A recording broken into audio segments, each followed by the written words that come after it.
Welcome to my Institute Gurukul classes.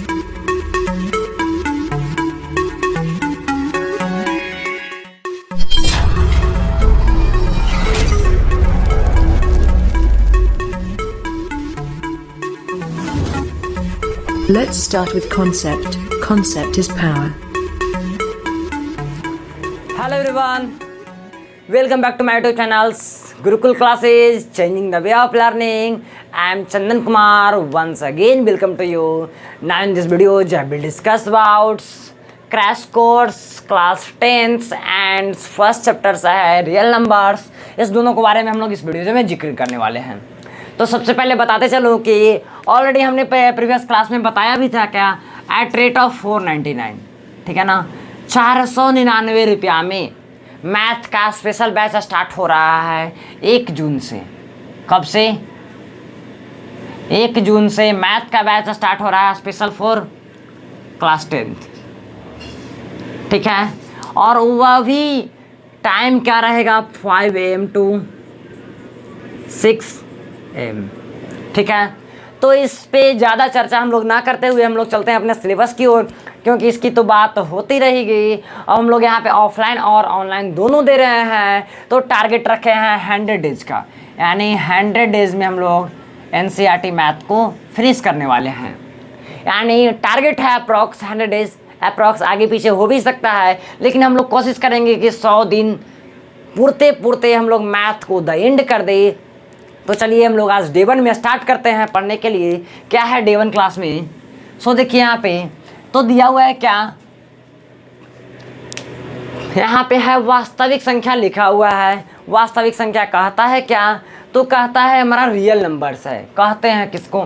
तो वास्तविक संख्या को जानने से पहले थोड़ा बहुत हम लोग को प्रीवियस क्लास वाले कक्षाएं की थोड़ा सा रिवीजन करनी होगी, ठीक है ना. जैसे बोले जाए तो क्या, क्लास 8 और 9th, ये जो यहाँ पे टॉपिक दिख रहा है लिखा हुआ, यह टॉपिक है क्लास 8 और 9th की, ठीक ना. और 8 और 9th को थोड़ा सा मिला करके हम लोग यहाँ पे पढ़ लेंगे तो हमारा क्लास 10th हो जाएगी. तो ज़रा देखिए यहाँ पे फर्स्ट में लिखा हुआ है क्या है, प्राकृत संख्या कहते हैं किसको. तब बोलेंगे किसको कहते हैं भाई प्राकृत संख्या? तो हम लोग जानते हैं एक वर्ड में क्या, जितना गिनती की संख्या होता है ना वही हमारा क्या होता है, प्राकृत संख्या. यानी कि गिनती की संख्या को प्राकृत संख्या कहते हैं. इसको क्या से सूचित कर जाता है, तो कैपिटल N द्वारा डिनोट किया जाता है. किसके द्वारा? कैपिटल N द्वारा. तो क्या होता है हमारा इसमें, तो कहेंगे 1, 2, 3, 4 डॉट डॉट डॉट का इन्फिनाइट तक. इन्फिनाइट तक आया ना, एक रे कह दिए कि प्राकृतिक संख्या है. अब रिवीजन कर रहे हैं हम लोग, समझिएगा क्या है से. ये प्राकृतिक है ना, आई प्राकृतिकवा कहता है पूर्णवा के कि देख रे बाबू पूर्ण संख्या तू है ना, यानी कि परफेक्ट होना चाहिए तुम्हें. तो कहता है होल नंबर, जिसको हम लोग कहते हैं. तो इसको तो डिनोट करते हैं क्या से हम लोग, तो कैपिटल W से डिनोट करते हैं, ठीक ना. किससे डिनोट करते हैं? कैपिटल W से डिनोट करते हैं. आज जरा देखिएगा, कहता है कि अगर प्राकृतिक संख्या में 0 को अगर हम लोग जोड़ दे, किसको जोड़ दे, 0 को जोड़ दे, तब क्या बन जाता है हमारा पूर्ण संख्या. तो डिफिनेशन क्या कहता है, प्राकृतिक संख्या के समुच्चय में 0 को शामिल कर लेने से हमारा क्या बन जाता है, पूर्ण संख्या. 0, 1, 2, 3, 4 डॉट डॉट डॉट कहाँ तक, इन्फिनाइट तक. ये हु बाबू कहेगा कि हम मुदम अनंत जाएंगे, क्या कि यहाँ से यहाँ तक ले हम आए हैं कहाँ से, तो प्राकृतिक संख्या में से आए हैं. वो तो खाली हमारा कहाँ है, 0 शामिल कर ला ना, बाकी सब तो हमारे भयवे है ना. तो यहाँ से यहाँ तक, यानी कि जहाँ तक वो जाएगा वहाँ तक हम हो जाएंगे. ये हो गया बात पूर्ण संख्या की. अब हम लोग बात करते हैं पूर्णांक संख्या की, ठीक ना. पूर्णांक संख्या कहते हैं किसको, तब पूर्णांक संख्या देखो पहले हम लोग नंबर लाइन देते हैं, क्या लेते हैं, संख्या रेखा लेते हैं. तो संख्या रेखा पे हम लोग जानते हैं एक दो चीज़ होता है जी, एगो प्लस होता है, एगो माइनस होता है, बीच सेंटर पर हमारा 0 होता है. यानी ओने प्लस एने माइनस, बीच में 0. ना तो प्लस है ना तो माइनस है, यानी दोनों में से कोई ना है. तो कहता है क्या, धनात्मक संख्याएं और ऋणात्मक संख्याएं और उसके साथ अगर 0 को शामिल कर लिया जाता है, सम्मिलित कर लिया जाता है, वह क्या बनता है, हमारा इंटीजर्स बनता है. तो इंटीजर्स को डिनोट कैसे करते हैं, तो कहते हैं हम लोग का इंटीजर्स को जेड से डिनोट करते हैं। तो इसमें क्या आ जाएगा, तो कहेंगे -4 -3 -2 -1। आज 0 ना तो हमारा प्लस वाला है ना तो माइनस वाला है। अब क्या आएगा 1 2 3 4। आई वाला बढ़ी आएगा ना तो इन्हें डॉट डॉट तक हम लोग कह सकते हैं, डॉट डॉट तक। एक और हम लोग क्या कह सकते हैं, डॉट डॉट डॉट तक, यानी इन्फिनाइट तक जा सकता है, अनंत तक जा सकता है, जहाँ तक समुंदर चल जाए, ठीक ना। तब जरा देखिए हम लोग देख लिए क्या पूर्णांक संख्या। अब आगे बढ़ते हैं हल्का, तो हल्का आगे बढ़ना है, हमें वो परिमेय संख्या पढ़ना है, ठीक है ना। तो परिमेय संख्या कहता है क्या, परिमेय संख्या कहता है वैसी संख्या, पहले इसको देखेंगे, ठीक ना। दोनों में जरा लिख लेते हैं ये क्या है से, एगो परिमेय एगो अपरिमेय, दोनों भाई है, कहता तुम भाई हम भाई, लेकिन एगो कहता है बड़ा तेज तराज है, एगो कहता है कि तेज तराज ना है, अनपढ़ है, आई तनी पढ़ा लिखल है तो ज़्यादा बोलता है। कहता है क्या P/Q तो हम रहबे करेंगे, लेकिन साथ में हमरा में टर्म एंड कंडीशन लगाओ, क्या लगाओ, Q does not equal to 0 ना चाहिए। जो हमारा नीचे वाला बेटवा है ना वह हमारा कहियो ना खत्म होगा, हमारा सब दिन क्या रहेगा, अमर रहेगा। एक बार 0 नहीं होगा एंड 0 नहीं होगा तो क्या अमर रहेगा ना, Q does not equal to 0। कहता है क्या, अब यही कहता है इकर भैया से का P/Q के रूप में नहीं लिखा जा सकता है, यानी यह इस टर्म में नहीं लिखा जा सकता है, उसको क्या कहेंगे हम लोग, अपरिमेय संख्या कहेंगे। तो पहले परिमेय संख्या को देखते हैं, वह संख्या जिसको P/Q के रूप में व्यक्त किया जा सकता है और Q does not equal to 0, that's called क्या कहलाएगा, रेशनल नंबर्स कहलाएगा। तो कैसा होता है रेशनल नंबर, तो कहते हैं 0 को सबसे पहले लेते हैं, ठीक है। 0/1, एक तो हमारा 0 के बराबर नहीं ना है, तो हम लोग क्या कर देंगे, परिमेय संख्या है ना जी, तो 0 कैसी संख्या है, परिमेय संख्या है। अब जरा देखो 22/7, 22/7 हमारा क्या है, परिमेय संख्या है, लेकिन ये 22/7 का है हमारा, और 22/7 का जो पाई का मान होता है वह क्या है, अपरिमेय संख्या। अब इसको हम लोग डिनोट कैसे करते हैं, R से डिनोट करते हैं, इसको ज़रा लिख देते हैं, इसको हम लोग Q से डिनोट करते हैं, ठीक है ना। इसको हम लोग Q से डिनोट करते हैं, इसको हम लोग Q के पावर C से डिनोट करते हैं, ठीक है ना। तब ज़रा देखिए इसको R से डिनोट करते हैं। अब पाई कैसी संख्या है, हमारा अपरिमेय संख्या है, लेकिन एक और पाई के बारे में जानिएगा बात, पाई जो हमारा है, पाई बराबर मान नहीं है, कहाँ है, एप्रोमैक्स वैल्यू है, एप्रोमैक्स जिसको कहते हैं लगभग मान, यानी 22/7, लेकिन यह 22/7 के बराबर नहीं है, ठीक ना। हम लोग नहीं कह सकते हैं पाई बराबर 22/7, इसको ये हमारा कहना क्या होगा, गलत होगा, लगभग मान है पाई क्या 22/7। एक और बात जानेंगे, जितना भी हमारा पूर्णांक संख्या रहेगा वो सब हमारा क्या रहेगा, परिमेय संख्या रहेगा।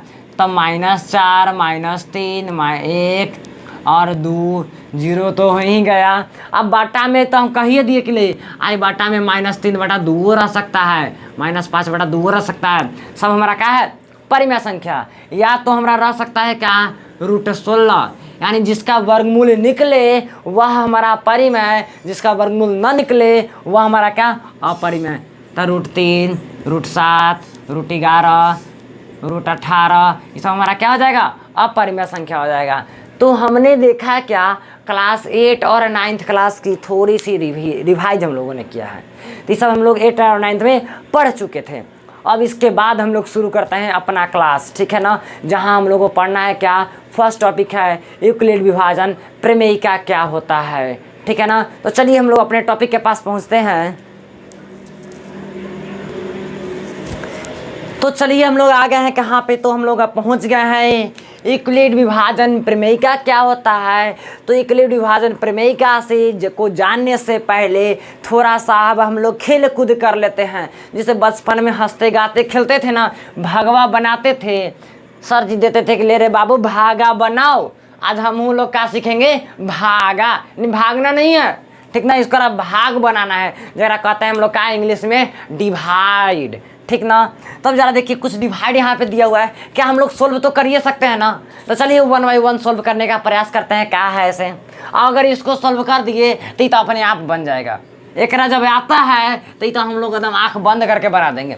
तो चलिए क्या लगाते हैं, 7 एकम 7 नहीं लगेगा, 7 दूनी की 14, 7 या 21, 7 चौके 28, तो ज़्यादा हो गया ना, तो 3 मराठी लगाएंगे, तो 7 या 21 क्या बचेगा, तो शेषफल कितना बचेगा, 3 बचेगा। अब जरा आगे बढ़ते हैं, 5 तिहाई 15, शेषफल क्या बचेगा 1, 4 छक 24, शेषफल क्या बचेगा, सॉरी 0 लिख देते हैं तनी ज़्यादा बेटर लगेगा, ठीक है ना। तो हमने कहा 0, तो हमने कहा 0। ध्यान से समझते चलिएगा, हमने सिर्फ भागा दिया है। अब बताइए 6 का पहाड़ा आता है ना सबको के जी, तो देखो हम लोग 6 का पहाड़ा तनी मैंने लिख कर ट्राई करते हैं। 6 एकम 6, 6 दूनी 12, 6 तरी 18, 6 तरी 18। अब 18 बताओ, ये 5 है जी, आई 6 एकम 6 आ गया। तब बताओ कैसे हम लोग लगाएं, तब बताओ 6 से ऊपरे माहे बढ़ेंगे, ये तो बढ़ रहा है नीचे माहे ना, हम लोग क्या कहते हैं ऊपर माहे भी तो बढ़ता है, 0 -1 -2 -3, तब इसको तनी ऊपरे माहे बढ़ाते हैं। 6 में 0 से गुना करेंगे तो क्या मिलेगा, 0 ना मिलेगा। तब हम लोग क्या कह देंगे, जब 6 में 0 से गुना करेंगे तो एकरा से 0 में गुना किए तो क्या मिला 0, तो क्या उतरेगा, तो कहेंगे 5 उतरेगा। अब इतना भागा हम लोग बनाते थे ना पहले, बस वही भागवा बनाए हैं। अब ज़रा देख लेते हैं सबका नाम क्या क्या होता है। सो देखिए सबसे पहले हम लोग क्या कहते हैं, ये जो ई वाला पोर्शन देवल है, ये पोर्शन को हम लोग क्या कहते थे, हम लोग कहते हैं भाज्य, भाज्य कहते हैं। आई वाला को हम लोग क्या कहते हैं जी, तो एकरा कहते हैं हम लोग क्या,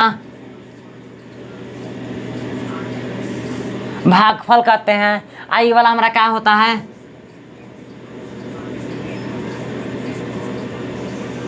शेषफल। आई वाला हमारा क्या होता है, भाजक। अब बताइए इतना से आप सब कोई परिचित है क्या, एकरा कहते हैं भाज्य, भाजक, भागफल, शेषफल। यही वाला तो सब में होगा, इसमें भी और इसमें भी। तो एकरा से हम लोग कुछ, अब इसको कुछ रूप में लिख सकते हैं क्या, जरा देखिए तो ये 24 को, तो कहेंगे 24 को क्या लिख सकते हैं जी, हम लोग चेक करला मैटर जानते हैं ना, 7 × 3 7 या 21 जोड़ 3, ये ना कह सकते हैं। अब जरा देखिए इसको क्या कह सकते हैं हम लोग, 16 को, तब बराबर में 16, 5 × 3 जोड़ कितना 1, 5 × 15 1 16। एकरा क्या कह सकते हैं 24 को जी, तो कहेंगे 24 बराबर, अच्छा 24 बराबर रुको, तो 24 वाला क्या कहते हैं, 4 × 6 जोड़ 0, यही कह सकते हैं क्या। तनी अब आगे बढ़ते हैं, 5 के बराबर क्या कह सकते हैं हम लोग, तो कहेंगे 6 × 0 प्लस में 5 आ जाएगा क्या 5। अब हम लोग इस टर्म में लिख दिए हैं, क्या इस टर्म में कि कोई फार्मूला होता है क्या, जो हम लोग बचपन में सीखे थे। 16 के नाम में क्या देवल है जी, भाज्य ना। तो जरा देखिए एकरा पास लिख देते हैं क्या, भाज्य लिख देते हैं, 16वां के जगह भाज्य लिख दिए। अब बराबर में क्या कर दिए 5, यहाँ से आया था क्या, तो चलिए यहाँ पे लिख देते हैं भाजक लिख दिए। अब क्या कहता है, 3 कहाँ से आया था, यहाँ से, तब भागफलवे है ना, तो लिख देते हैं कहाँ भागफल। अब प्लस 1 कहाँ है, शेषफल से आया था क्या, तो लिख देते हैं कहाँ प्लस शेषफल। अब ये जरा देखिए ये वाला जो आया ना, हम लोग बचपन में पढ़े हैं, एकरा बचपन का स्कूल में हम लोग पढ़ चुके हैं। क्या होता है, भाज्य बराबर भाजक गुने भागफल जोड़ शेषफल को पढ़ चुके हैं। अब जरा देखिए, अब एकरा में कुछ कुछ मान है, जरा हम लोग देखते हैं क्या डिनोट करते हैं से। अब एकरा में 5 है, 16 है, 3 है और इस शेषफल है। तो सबसे पहले एकरा में लोग कुछ डिनोटेशन है, तो इसको हम लोग कहाँ से डिनोट करते हैं, तो क्यू से। क्या से, क्यू से। आई वाला जो भाज्य है ना, इसको हम लोग डिनोट करते हैं क्या, ए से। ठीक, आई जो है ना एकरा डिनोट करते हैं हम लोग का बी से। आज जो शेषफलवा है एकरा हम लोग डिनोट करते हैं क्या, आर से। अब बताइए एक और नया नोटेशन आया, तो एकरा क्या कह सकते हैं, जरा देखिए तो, 1 के जगह पे एकरा रख देते हैं ए बराबर, अभी वाला क्या हो जाएगा, भाजक बी है ना, तो बी गुने, अब भागफल कितना है क्यू, तो बी गुने क्यू, और जोड़ का है आर ना, तब जरा देखिए आर को हम लोग लिख देते हैं। एक और चीज हम लोग लिख दिए, कहाँ ए बराबर बी क्यू प्लस आर को लिख दिए। अब जरा ध्यान दीजिएगा क्या कहता है, अब यहाँ पे हमारा जो देखिए यहाँ पे आर का वैल्यू है वह क्या है जी, तो हम लोग कहेंगे ना कि 0 से क्या है, तो सबसे पहले ध्यान दीजिएगा क्या, इसको हम लोग क्या लिख सकते हैं 0, ठीक है ना। ये हमने क्या लिखा 0, यहाँ से देखिए ध्यान दीजिएगा, तो यहाँ पे क्या कहा जाता है, कह रहा है क्या, अब हम लोग एक बात जानते हैं क्या, 0 बड़ा बराबर आर बड़ा बी। अब एक कर मतलब क्या होता है मैं समझिएगा कि जो 0 है वह छोटा भी हो सकता है, किससे, आर के मान से, यानी इसको कह सकते हैं क्या 0 का हो सकता है छोटा भी हो सकता है, किससे, आर के मान से। 0 छोटा भी हो सकता है आर के मान से, या 0 बराबर भी हो सकता है आर के मान से। अब फिर क्या कहता है, 0 आर का जो मान है बड़ा तो हो ही सकता है। अब क्या कहता है, बी का जो मान है वह आर से क्या होगा, बी का मान बड़ा और आर का मान छोटा। अब तीनों टर्म एंड कंडीशन को लगा के दिखाएं कि यहाँ पे देखिए आर का मान क्या है, कम है बी के मान से, ठीक है, ये बी के मान है, बी के मान से आर का मान, ये दोनों बराबर हो गया यहाँ पे, तो आर और बी बराबर हो सकता है। अब ज़रा देखिए यहाँ पे हम लोग क्या लिखे हैं, भागफल यानी कि क्यू आया ना, तो क्यू का मान और आर का मान है क्या, दोनों सेम टू सेम नहीं ना है, तो कहता है क्या जो 0 हमारा रहेगा शेषफल का मान वो हमारा क्या आर के मान से छोटा हो जाएगा 0 का मान।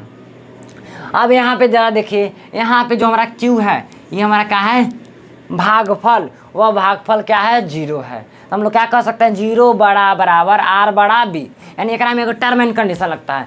जब ये इतना चीज़ को हम लोग देखें ना, तो यही वाला चीज़वा को हम लोग क्या कहते हैं, यही चीज़वा को हम लोग कहते हैं क्या यूक्लिड विभाजन प्रमेयिका है। तो चलिए हम लोग देखते हैं यूक्लिड विभाजन प्रमेयिका क्या होता है। तो चलिए हम लोग यहाँ पे आ गए कि हम लोग देख रहे थे भाज्य बराबर भाज्य गुने भागफल जोड़ शेषफल देख चुके थे। तो यहाँ से क्या निकल के रहा था, ए बराबर बी क्यू प्लस आर, जहाँ 0 बड़ा बराबर आर बड़ा बी, यही चीज को हम लोग कहते हैं क्या यूक्लिड विभाजन प्रमेयिका। तो कहता है क्या, 2 धनात्मक पूर्णांक ए और बी, 2 धनात्मक पूर्णांक ए और बी दिए रहने पर, जब 2 गो हमारा पॉजिटिव वाला नंबर देवल रहेगा ए और बी, और ऐसी अद्वितीय पूर्ण संख्या जो क्यू और आर विद्यमान है, जो ये वाला क्यू और आर विद्यमान है कि क्या हो सकता है। सो देखिए तब हम लोग कहेंगे क्या, ए बराबर बी क्यू प्लस आर, ठीक ना, यही बतवा को लिखेंगे, ए बराबर बी क्यू प्लस आर, जहाँ 0 बड़ा बराबर आर बड़ा बी, ये टर्म एंड कंडीशन है। तो इसको याद रखना है, क्या करना है,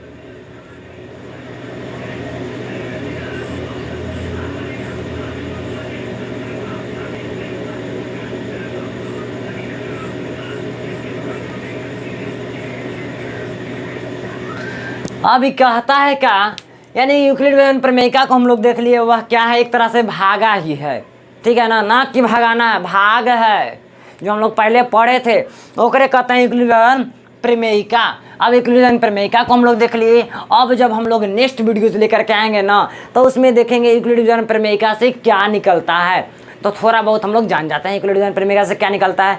तो कहता है यूक्लिड विभाजन प्रमेयिका ना, 2 धन पूर्णांक ए और बी, यानी 2 गो धन पूर्णांक रहेगा पॉजिटिव या 2 गो से अधिक रहेगा ना, ओकर हम लोग क्या निकालते हैं, एचसीएफ निकालते हैं, महत्तम समावर्तक, ठीक है ना, महत्तम समावर्तक निकालते हैं। तो चलिए इससे ज़्यादा हम लोग जानेंगे अगले वीडियोज़ में। अगर हमारा वीडियोज़ पसंद आया हो तो लाइक शेयर कमेंट करना ना भूलिएगा।